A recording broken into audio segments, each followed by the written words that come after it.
Thank you, Jim. Thank you, Chris. Bless you.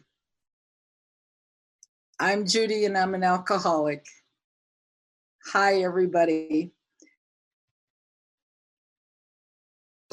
Usually watching my friend Jack and some of the great wisdom that's been imparted. And so let me just go ahead and tell you a little bit about, for me, why that 11th step is an issue.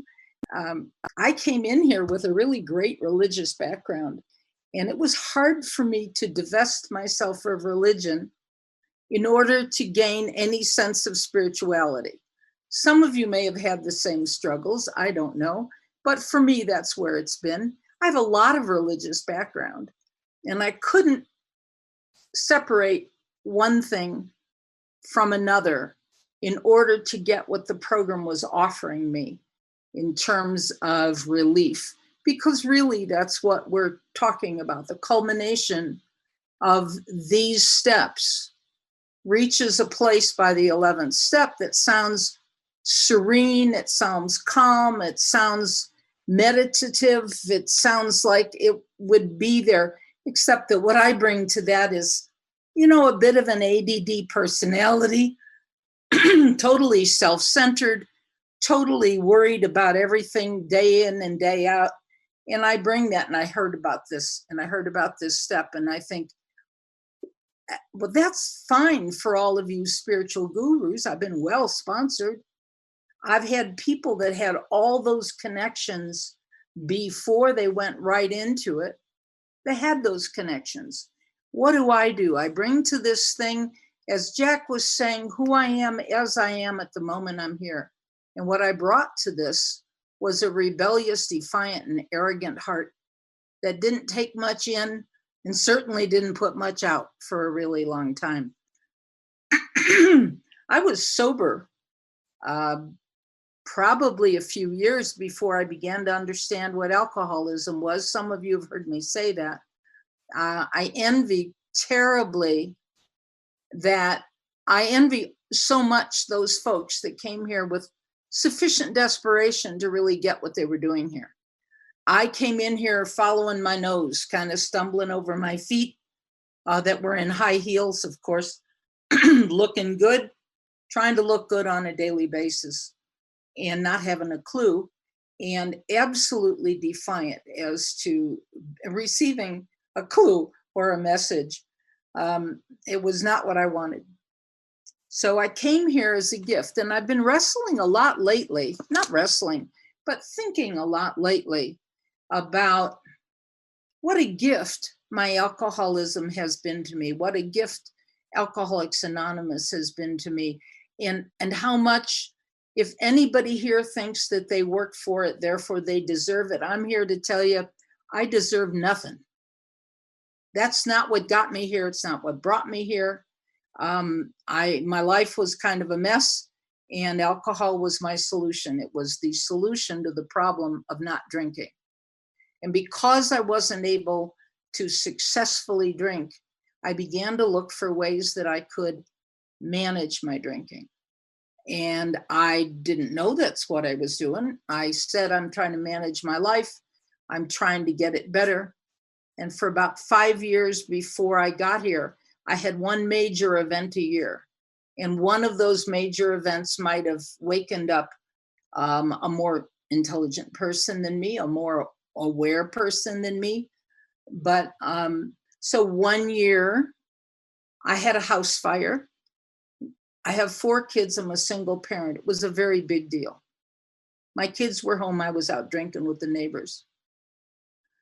1 year, I drove over one of my kids and almost killed him. I didn't know, was trying to fit all of my life into a 2-hour increment that I gave them on a Sunday, trying to be a good mother for a couple hours. Impatient, thoughtless, careless. It was how I lived. One thing after another, regularly every year for 5 years. Don't need to go into all of it. One of my lovers committed suicide, and I was the one that found him. That was another wake-up call.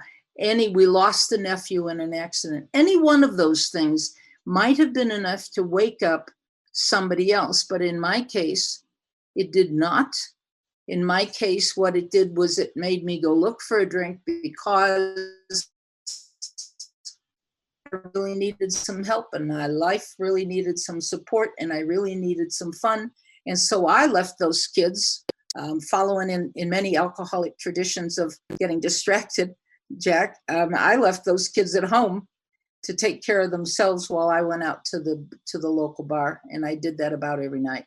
So by the time I get here, I am desperately antagonistic to the God of my understanding.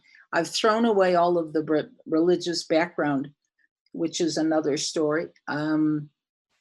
I can't hear from anybody because I have to know everything. And I think I'm crazy and I'm hiding it from you.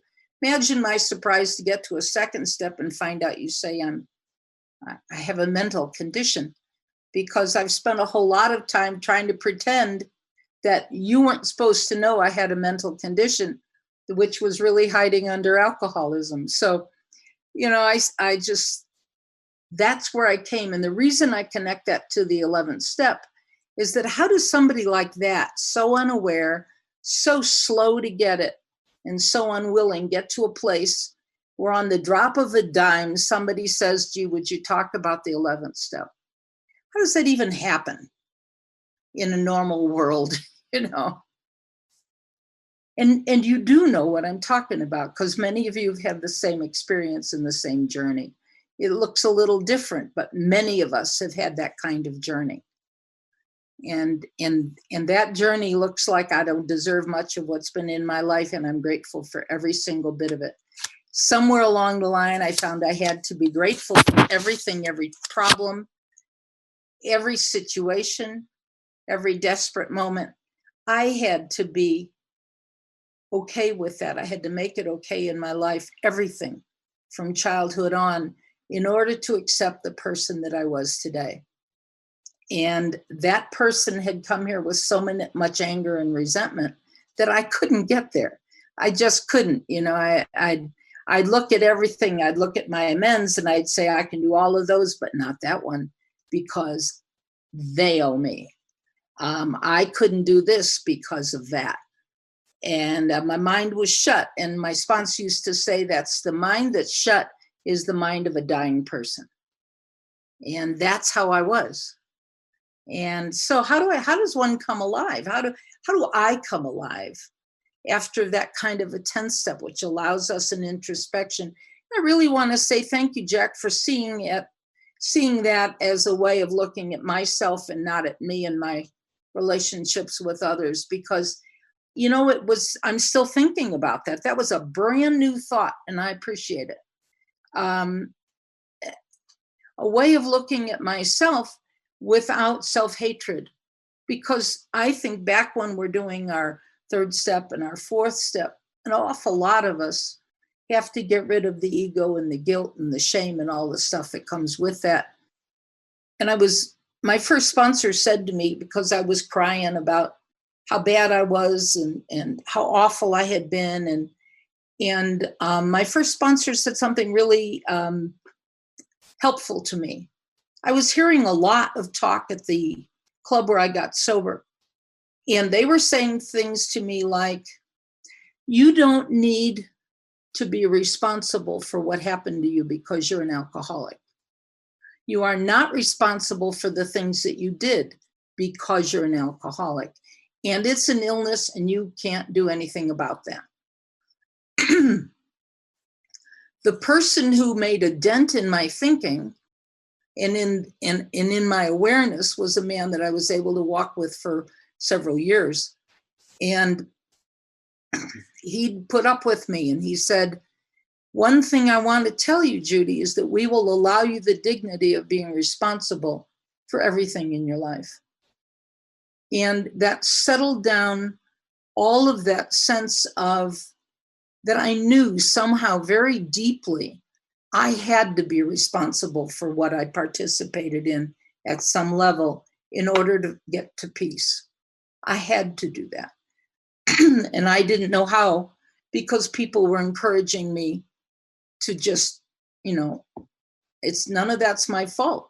People were talking about how you make an amend and you make it quickly and you're done and they don't get a second chance. It's just not been how my life has gone. So my sobriety date is August 17th, 1982. So this is also my anniversary week. And I've been thinking a lot about time in the past and how we get from that place we come in, which is totally opposed to any idea of spiritual input. Some of us, like me, they'd be doing the third step prayer and my hair would be on fire. I'd feel like if one more person tries to pray around me, I am absolutely going to scream. And those of you that put a hand out and just said, yeah, I felt that way too, were just enough comfort to let me walk to the next place. Nobody insisted I believed anything, had to believe anything, or had to get one bit better at that moment than I was.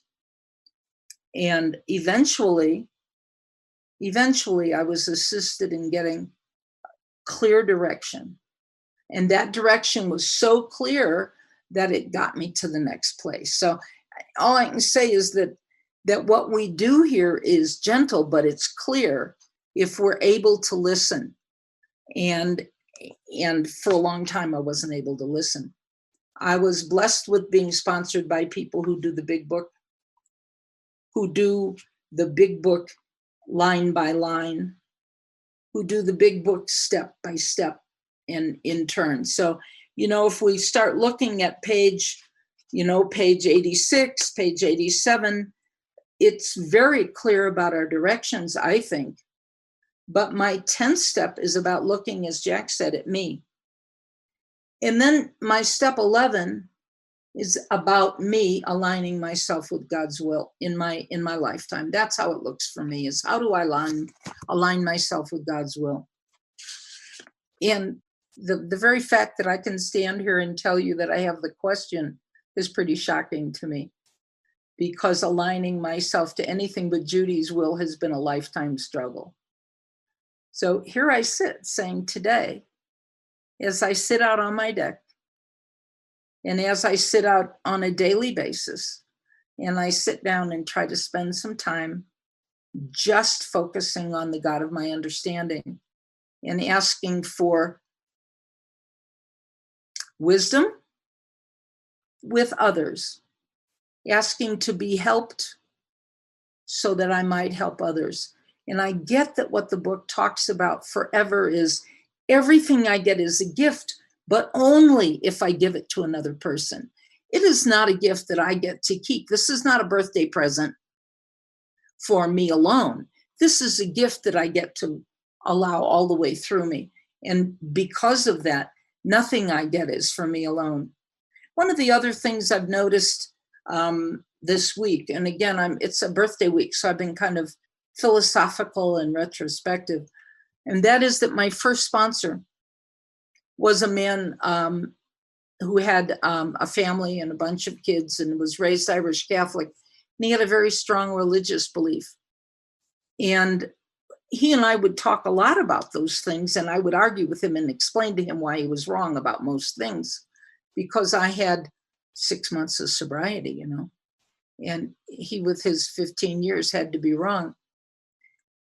And one of the things he told me in that clear, gentle way that you long-timers have, he said, you call me any night, anytime you need me. I leave my phone on. You give me 10 minutes, I'll wash my face and I'll call you back. And I will be here for you and for that talk anytime you want me to be. So I realized this week that I've never turned my phone off at night. I don't very often get a call at night, but I've never turned my phone off at night. And why? Because the example that you set for young drunks like me made the difference in my behavior. And isn't that the same with the spiritual life? The example that you gave me, the calm in the face of my defiance, because you trusted God the way Bill Wilson trusted God. Bill Wilson said we only have one teacher, and it wasn't me. You know, Bill Wilson was pretty clear that alcohol was our teacher. And I think behind that, his belief that there was a big enough God is I believe today. There's a big enough God that I don't need to manage anybody else's life. It's a big enough God that I get to manage. If I'm lucky, I get to manage my prayer life and being available at the deepest level of my vulnerability to another human being. Because everything I get, I have to give away in order to allow it to be through me. Over and over and over again, the book tells me that that's my job. I get this so that I can give it away. I get this lesson so I can give that away. One of my favorite folks was a bank person. He was a mentor to a lot of us, and to my husband as well. And he spent several years as a man of high position in banking.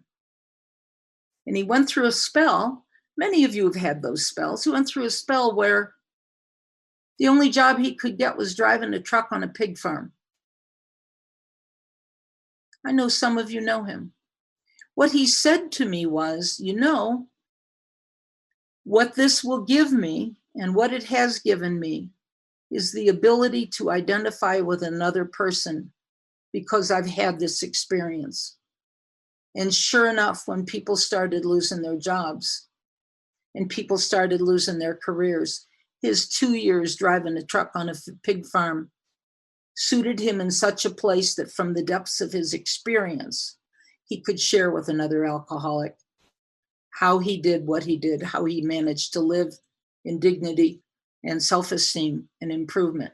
And why? Because he's got the God of his understanding clear enough that he can use every experience to better his spiritual life. What does it mean to be spiritual? I would like to pose that question in case anyone is new here. Because I spent several years going around saying, what does that mean, spiritual? Thinking it meant religious. And I was fortunate enough to be so sponsored that I was told it's all the non-tangible stuff. It's all the non-tangibles. The principles that we have as we express through our steps, our traditions, and our concepts. Those 36 principles are spiritual in nature. And embedded in each one of them is a packet, if you will, of other spiritual principles. And I didn't know what that meant. I didn't know what that meant. But I got it, that there were all those things that you were talking about. Somebody earlier was talking about tolerance and talking about how do we practice tolerance really? What does that look like in my life? What does patience really look like? It doesn't look like I thought it did. It doesn't look like my tapping my foot waiting for you to shut up. I thought that was patience. I didn't throw anything. But that isn't patience. Patience is peace and calm in the middle of the storm. And I don't know about you, but it's been a stormy summer for me. There have been a whole lot of things going on. And most of the time I feel like my meditation time added to my specific prayers are things that give me an absolute floor underneath my emotional nature. Many of us are a little erratic when we get here. Is that too mild? Many of us are like me and they're nuts when they get here, is closer to the truth of it. But it took a little while to settle down. And I know that in my case, my gradual trust in a higher power through the 10th step, the 11th step, building on the rest of the steps, all of those, has been more of the morphing variety than anything at any level of my sobriety. I can't picture the rest of the hill that I'm walking on. At any level, I always think I'm there. I always think I am well. I've achieved this. And then I realize that where I'm at is no more than a calm place looking at the next spot to walk to. I don't know if that makes sense, but I live in a mountain area, and for me, it makes sense. It's more of a plateau than the top of a hill. And I never get to say, well, thank God I'm finally done with that. I read somewhere where they said that it'll be all right in the end. And it's not all right, so it must not be the end. And that's kind of how it is. My life is an improvement on a gradual basis, and I don't know where it's going from one day to the next. I do know the general direction, and that general direction for me has been that over time, I begin to trust the God of my understanding enough to give up the mental blocks, to ask God to use me in such a way that I can be an asset in another person's life. Use me. My sponsors have promised me that I could use them. Where else do you hear use me except in AA? Wherever would you say a thing like that? You know, I know it's a common thing in where I live to be talking about establishing your boundaries. And I have to tell you that I have spent most of my sobriety trying to get rid of my boundaries. I got pretty good boundaries for about everybody. I'm good at drawing a circle around me and daring you to step over. But instead, what I'm trying to do is to get rid of artificial boundaries and find myself, in a way, trusting enough. This builds on everything I do in 10 and 11. Trusting enough that I can be who I am and be vulnerable as I am, and show up with honesty and show up with dignity and show up as God's child. Another one of God's child on the planet. There's 55 people on here. I'm one more of 55 people on the planet. One more of God's other kids. And how do I show up as one more of God's other kids? Not an exceptional one of God's other kids even, just one more of God's kids. And not knowing where that means I'm going to be sent tomorrow. So I've always sponsored a lot. I have, since I got sober, I was sponsoring when I was 6 months sober and didn't even know what alcoholism was. Thank God nobody died from that experiment, because I think it was possible. But I had good intentions and I didn't have a clue. And now I have a program. I have an understanding of what alcoholism is. And I have a clear understanding of what our traditions are when practiced in such a way that I can bring them to my family, I can bring them to my friends, I can bring them to my daily life. And all those things combine to be able to make me what? A member of Alcoholics Anonymous. Just a member of Alcoholics Anonymous, another member. So I add to my life, I want to say that I want to thank you for having given me, excuse me, for having given me something that I don't think can be replicated. You've given me purpose in my life. Because I get to show up today with a few folks. I sponsor others. I take a lot of phone calls. And I get to use the yuck that was my life, my mistakes that were my life. And today, instead of blaming God, why did this happen to me? Instead of, why didn't you show up and help me when my life was in foreclosure? Why didn't you save me from this rape on a corner somewhere? Why didn't you do this? Today, I know that every single bit of what has happened in my life brings me closer to the God of my understanding, because it's big stuff. It's big stuff. Don't you think life is a big thing? You know, life is a big thing. And I think we're kind of under weaponized. And so we build new weapons as soon as we can get to them. And they're there to protect me, to protect Judy. And that protection included the God of my understanding. I couldn't have relationships with others. I couldn't have relationships with myself. And I was really unsuccessful relationshiping with God. And today, little by little, bit by bit, step by step, tradition by tradition, I drop my weapons and I turn to a white flag of surrender and I say, show up, Judy. Here's my weapons. Tell me what to do next. And in doing that, I can participate in this life that I've been given. And in doing that, I want to tell you that I'm also being given instructions. And that's really what I get to do with the 10th and 11th step is I begin to open myself at a different level because I'm at peace. I have mental faculty. Excuse me. I took this call without even a glass of water. I can use my mental faculties to try and show up and trust that what I get is inspiration. And when I got here, I might have had thoughts of inspiration. I might have had thoughts of intuition. But I've got to tell you that what I did with them was I'd go, not now, he's over there. Or not now, I got things to do. And most of the time I overrode the inspiration I was given in my life. I was incapable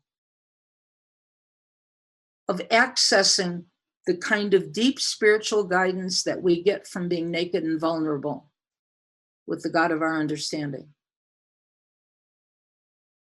And my prayer looked like 911 prayers, right? Help me, help me, help me.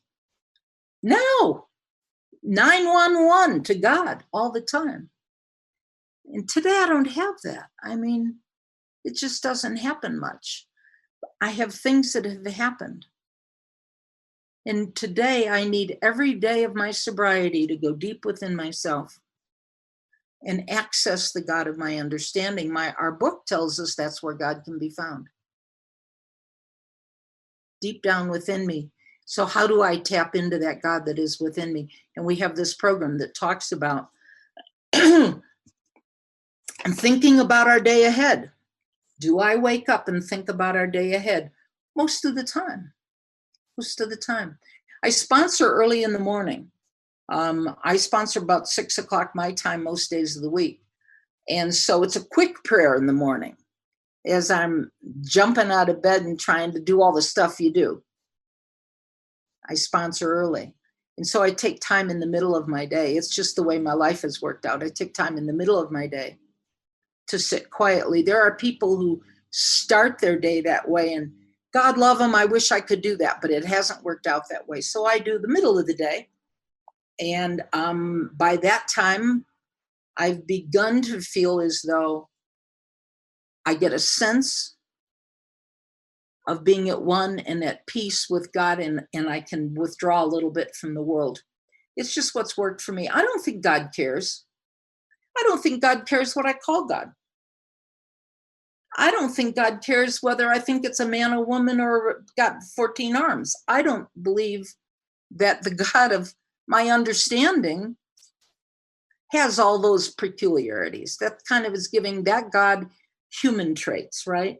I'm always trying to make God more like me.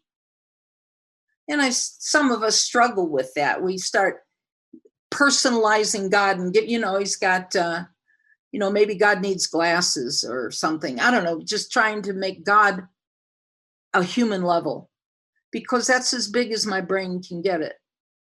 But when I sit, in my case, I sit and my spiritual place has been underwater.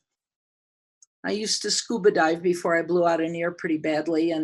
And so what I do instead is I go way deep and I sit there and I watch that water.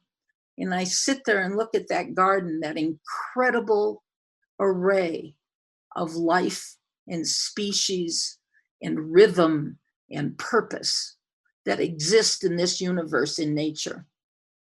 And in that piece, I kind of get out of Judy's mind a little bit. It's a hard place to get out of some days, but I can go in and I can let that go out and I spend some time. Am I always successful? The truth is no, boy, I bounce like crazy if I'm not right back to an image. I want to say that I have tried hard to learn how to be a better meditator. I even hired a Buddhist nun once to teach me. And I bought a zabuton, a sefu. They have those wrong.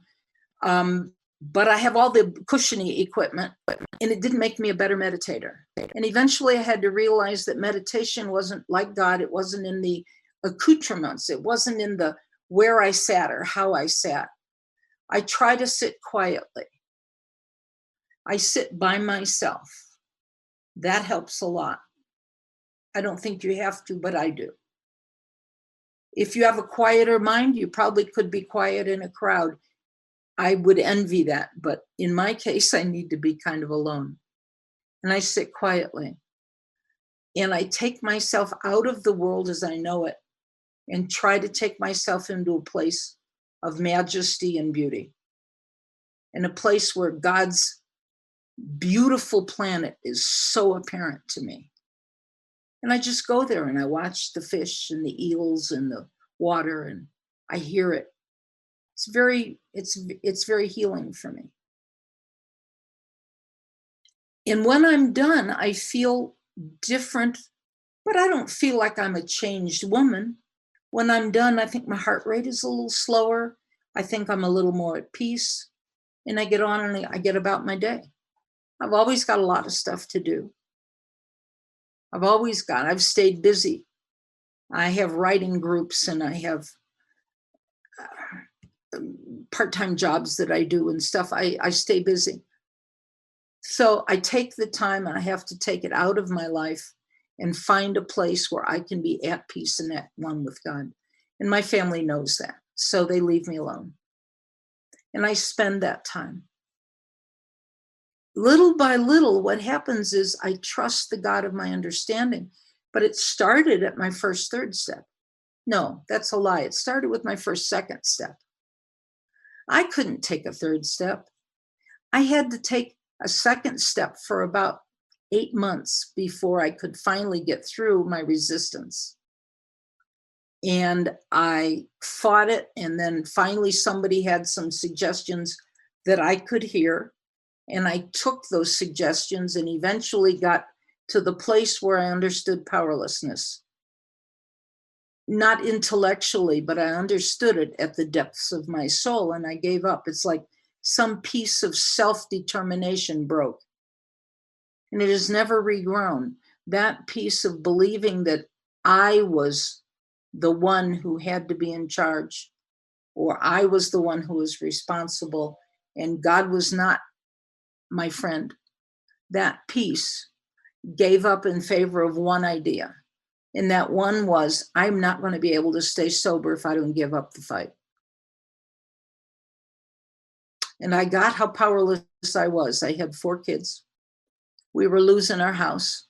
I was losing my kids. I was afraid they were going to die. They were little bandits, all of them. And I was a terrible mother. And I had been a terrible wife.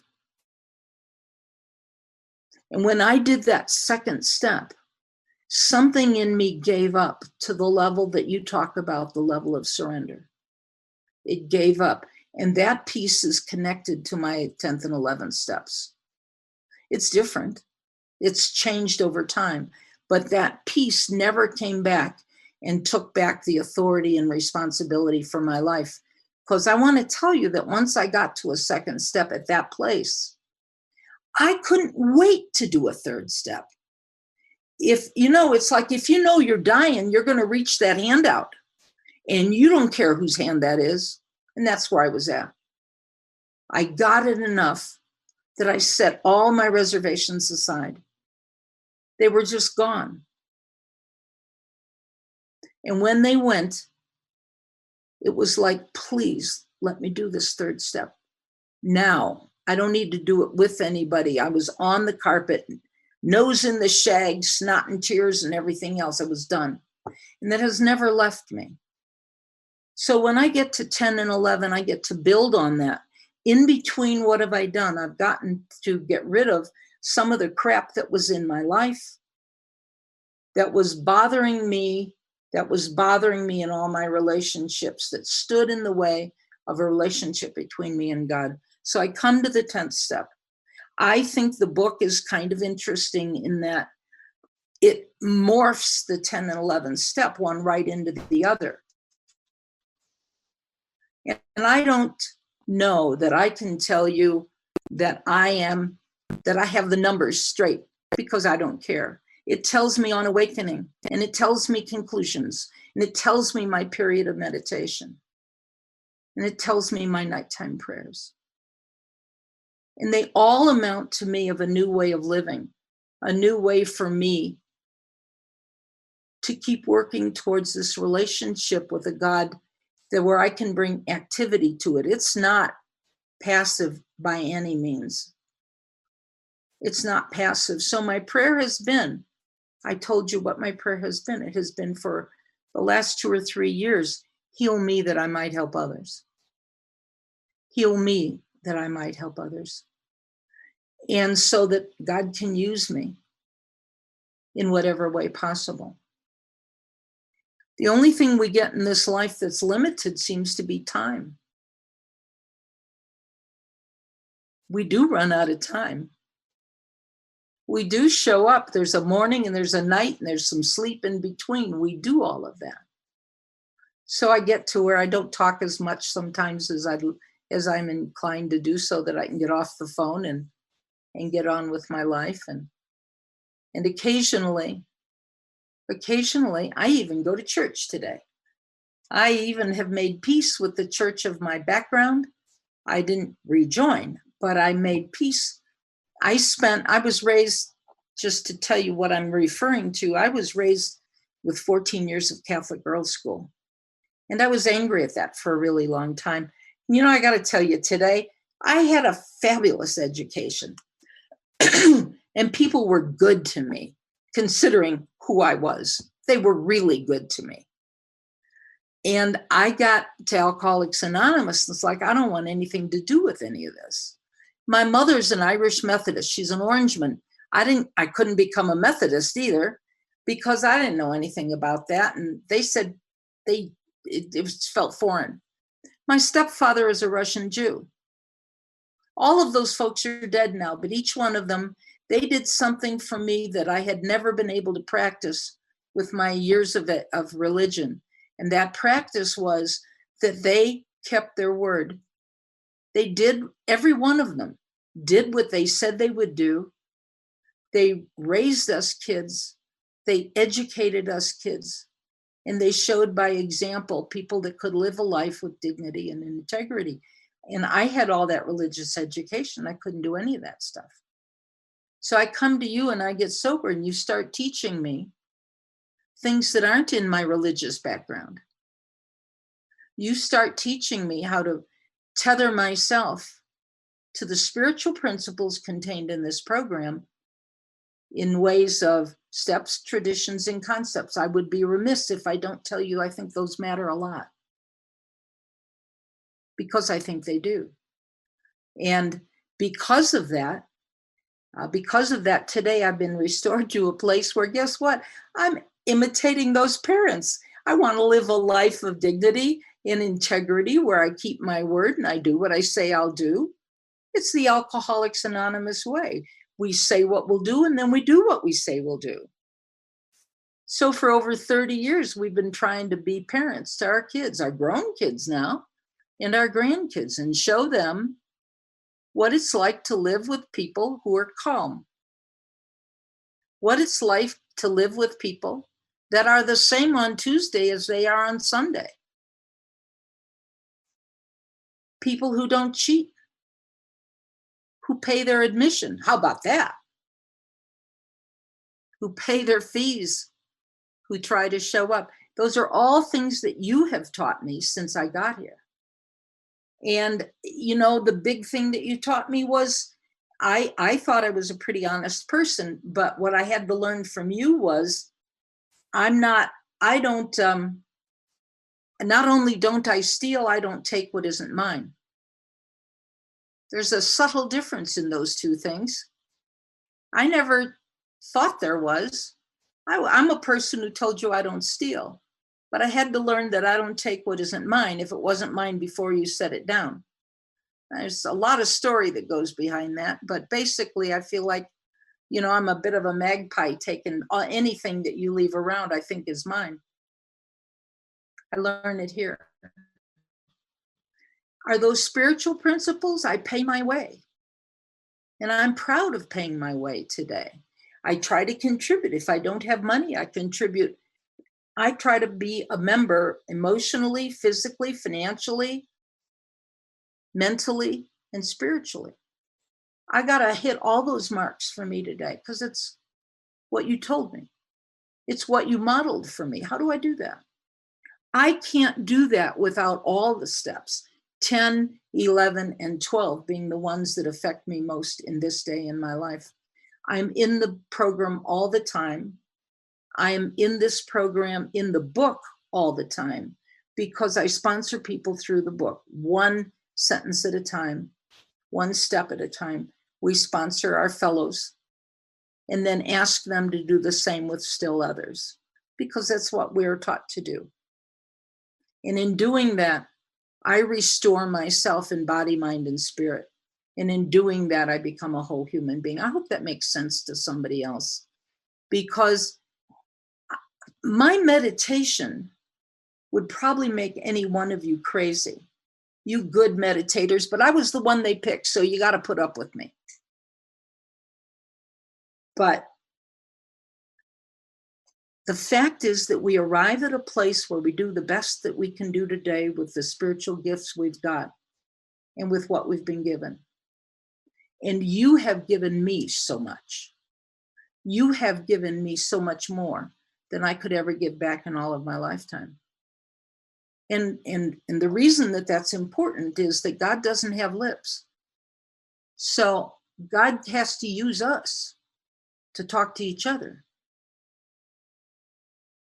This spiritual personality change that we are talking about makes me different than the person I was when I got here, the person I was last year, even the person I am today, is somebody looking at the future and saying, how can I be a better member of Alcoholics Anonymous? How can I meditate better? Some of you probably could focus on something. I have worked on the proper procedure for a long time, but I got to tell you, I don't think procedure is more than sponsorship. It's finding somebody you can hear and a method that will work in your life to reach out and to enrich your life with God. This is all spiritual. None of this is more spiritual than the rest of it. It's all spiritual. And it's all practical, down to earth. My feet are standing on the ground, or else we're all getting too good by Saturday, right? We get to deal with the human experience. No matter how many of you would just think to yourself, how many of you really always were searchers for something bigger? And I'll bet most of you will answer yes. You've always been seeking something that had the kind of meaning that would fill that place, the place. And I would say it's a spiritual place. It's a spiritual place. It's not a place that one more ring or a better pair of shoes or solving even the world's problems is going to be the answer for me. It's the spiritual, that place. And so when I do what you have asked me to do and what you have modeled for me to do, I see people that around the world are praying in bathrooms. They're meditating all over the place. How many of you have been praying in your bathroom when you're at work, and looking for strength and guidance? I know I was. And I thought, I bet alcoholics all over the world are praying in bathrooms because we're trying to get to the next place. And we're trying to fill that place that we've been seeking all of our lives. That's why alcohol works. Spiritus et spiritus, spirit against spirit. If my malady is spiritual, I must resolve it spiritually. It doesn't mean that it doesn't have a lot of practical stuff on it. It doesn't. But when I start getting sober, I start because the alcohol stopped working and because my life was tied up in knots and I didn't have any answers. If alcohol worked, I'd probably have a different story. And in fact, if I thought it still worked, I'd be in danger. But I know clearly today that alcohol will never work for me. Never again. My solution has to be absolute for today. I know that I can't drink. Does that mean I won't drink? No. It means that I really accept that it's never going to work again. It's never going to bring me the relief it brought. That, oh my God, feeling life is okay at last. I now get that from you. I now get that from Alcoholics Anonymous. I now get that because of what you've shared all the way along this whole process. So we sometimes select and memorize a few prayers. I don't care what your beliefs are. Talk to God. Can you do that? I think all of us have. All of us have. It may look different, and I think that's just fine. These are my opinions about an 11th step. The 11th step is very clear about what we do.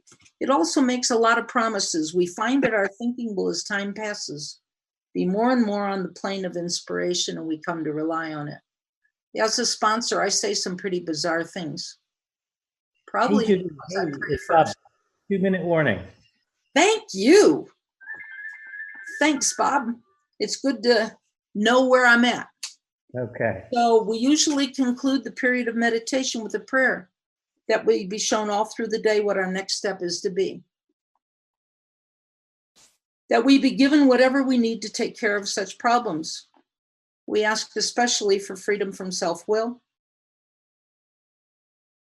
How's your self-will doing? Boy, mine rears its head all the time. And are careful to make no request for ourselves only. We may ask for ourselves, however, if others will be helped. I played that a long time. So it goes on. You can do this with people have said your marriage is better if you pray together. And I think sometimes the marriage is better if you can pray together. But whether that is your case or not, whether it is my case or not, it happens that my morning prayers, my night prayers, my inspirational stuff. Today, whatever the situation is, I ask your help in turning to the God of my understanding so that what I don't have to do is turn to me or alcohol. Thanks for letting me share.